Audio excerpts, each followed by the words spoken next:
Well, hi, this is Mike Slayden from the Well Community Church here in Fresno, and I'm here to bring you your moment with God today from Proverbs chapter 10, verses 19 through 21, a little section on the tongue. Verse 19 says, "When there are many words, transgression is unavoidable, but he restrains his lips are wise." So our words need to be few, according to verse 19. It goes on in verse 20 to say that the tongue of the righteous is as choice silver. The heart of the wicked is worth little, that the tongue of the righteous can bring life if used correctly. And then in verse 21, to finish it off, the lips of the righteous feed many, but fools die for lack of understanding. This idea of the tongue is a very important concept, and we can either choose it to bless people and speak truth and wisdom and life into their lives, or we can use it to tear down what God is desiring to build back up.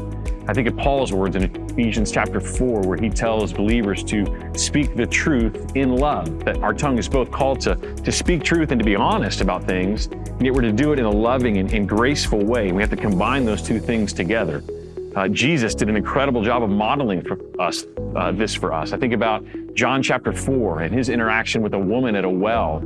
And he confronted her in her sin with his tongue and said, "Hey, the man you're not with isn't your husband. In fact, you've had 5 previous even to him." And he called her out in her sinful state that she was living in. And yet his words also were seasoned with grace as he reminded this woman that he was speaking with that he indeed was the Messiah. He was the source of life. And if she would turn to him, that is ultimately where life was found. Jesus modeled this balance of speaking the truth in love with his tongue in an incredible way.